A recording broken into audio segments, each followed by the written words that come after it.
Kada je odlučio da pokori Staljingrad, Adolf Hitler nije mogao ni da sanja da će zbog te bitke najverovatnije da izgubi i rat i da većina njegovih snaga više nikada neće kročiti na tlo Nemačke.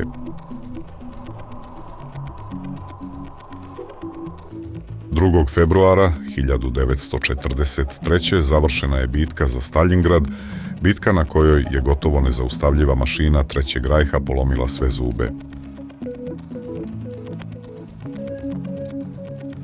U toj je bici učestvovalo je više od 2 miliona vojnika, a na kraju bitke izbrojan je gotovo isti broj ubijenih, ranjenih ili zarobljenih vojnika i civila. Ubijeno je, ranjeno ili zarobljeno 400.000 Nemaca, 200.000 Rumuna, 130.000 Italijana i 120.000 Mađara. Sa druge strane poginulo je 478.000 Rusa, a još 650.000 ih je ranjeno. Nakon poraza u Staljingradu, Hitler je Njemcima priznao da se sada nalaze u odbrambenom ratu, a Goebbels je u njegovo ime pozvao na totalni rat svim raspoloživim sredstvima. Osim vojnog, Treći rajh zadobio je isto toliko snažan udarac po moralu, od kojeg se više nikada nisu oporavili. Hitler je silno želeo da pokori grad nazvan po Staljinu, a Staljin je iz istog razloga odlučio da ga brani svim silama. Njihovo nadmetanje za svaki milimetar spaljene zemlje potrajao je tačno 5 meseci, nedelju i 3 dana, a ovo su neki od najzanimljivijih podataka o jednoj od najbrutalnijih bitaka u istoriji čovečanstva. Hrabre djevojke 1077. puka. Kao i mnoge druge protivvazdušne jedinice, i 1077. puk se sastojao isključivo od mladih devojaka, od kojih je većina tek završila srednju školu.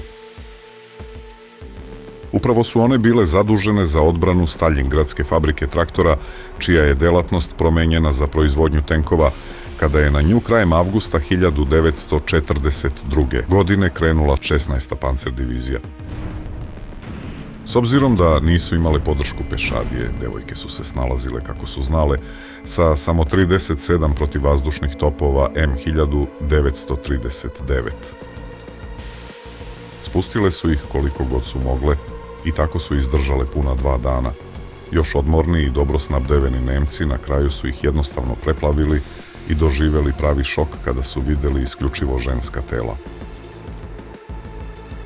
Devojke su im u ta 2 dana uništila 83 tenka, 15 vozila pešadije, 14 aviona, a pobile su i 3 bataljona vojnika. Brdo smrti. Retke su tačke na planeti videle smrti kao Mamajev kurgan, brdo u srcu Staljingrada. Ono je postalo centralna tačka moćne nemačke 6. armije u napadu na srce Staljingrada. Nacisti su brdo zauzeli u septembru 1942. godine, a Sovjeti su ga natrag preuzeli samo 3 dana kasnije. Samo u tih nekoliko dana na brdu je život izgubilo više od 10.000 vojnika. U narednim nedeljama brdo je prelazilo iz ruku jedne u ruke druge sukobljene strane. Bitke su bile toliko učestale i brutalne da je brdo praktično sravnjeno sa okolnom zemljom, a na kraju rata je po kvadratnom metru bilo i po 1000 komadića ljudskih kostiju.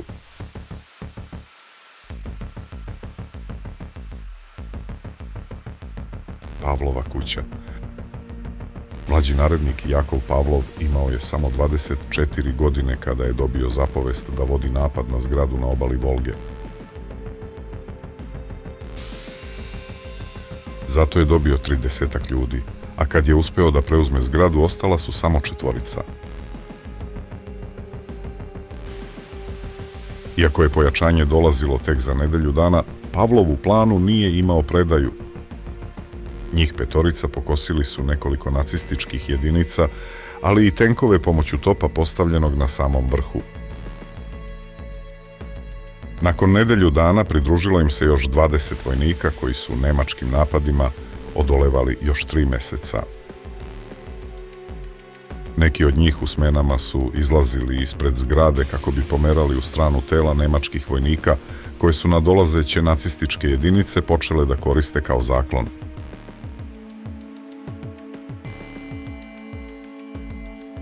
Hitlerova kobna greška.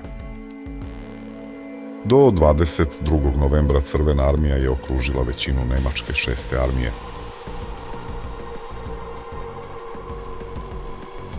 Oko 230.000 vojnika tu je bilo na milost i nemilost zapovedništva, a Hitler je tad napravio jednu od svojih najvećih grešaka. Predaja i povlačenje nisu dolazili u obzir, već je pala odluka da se vojska snabdeva avionima.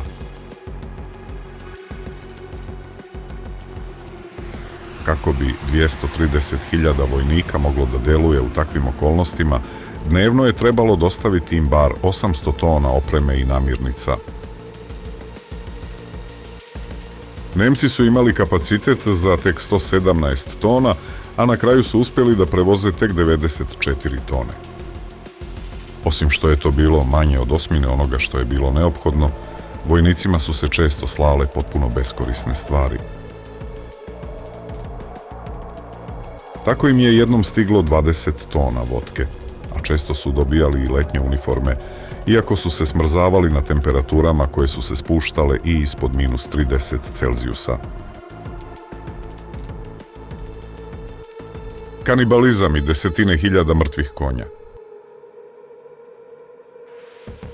Bitka za Staljingrad je grad pretvorila u pravi pakao, kako za njegove stanovnike, tako i za vojnike na obe sukobljene strane, ali i za životinje.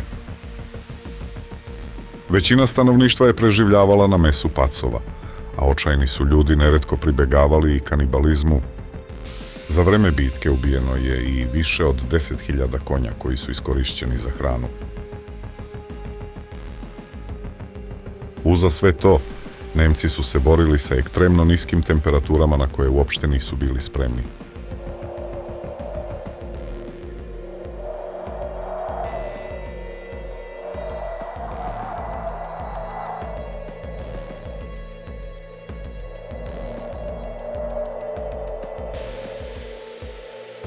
Predaja. U toku bitke za Staljingrad Hitler je unapredio generala Paulusa u feldmaršala. Bila je to poruka Paulusu, jer nijedan nemački feldmaršal nikada nije uhvaćen živ.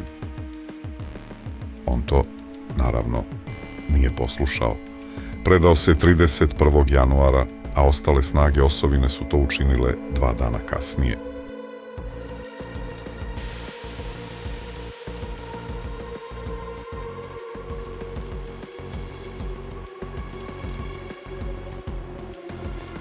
S obzirom na to da je na vlasti bio Staljin, predaja je za mnoge bila mnogo gora opcija od smrti. Naime, više od 100.000 vojnika poslato je na marševe smrti prema gulazima. Čak 75.000 zatvorenika umrlo je u prva 3 meseca zarobljeništva, a od oko 110.000 zarobljenika u Nemačku se tek 1955. vratilo njih 5.000. Svi ostali su umrli.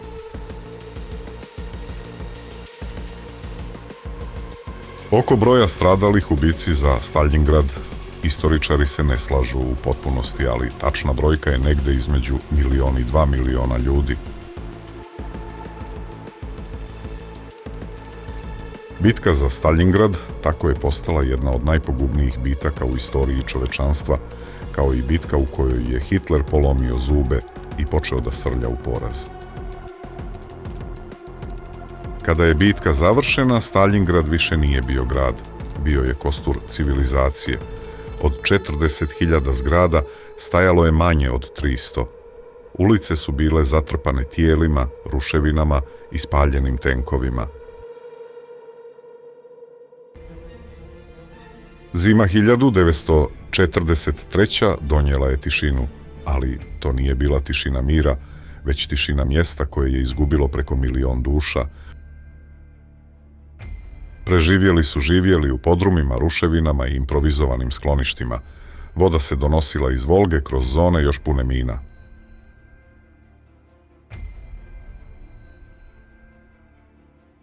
hrana se dijelila na kašičicu. U narednim godinama Sovjeti su grad doslovno podigli iz pepela. Staljingrad je postao simbol otpora, žrtve i pobjede, mjesto gdje je slomljena kičma nacističke vojske i okrenut tok Drugog svjetskog rata.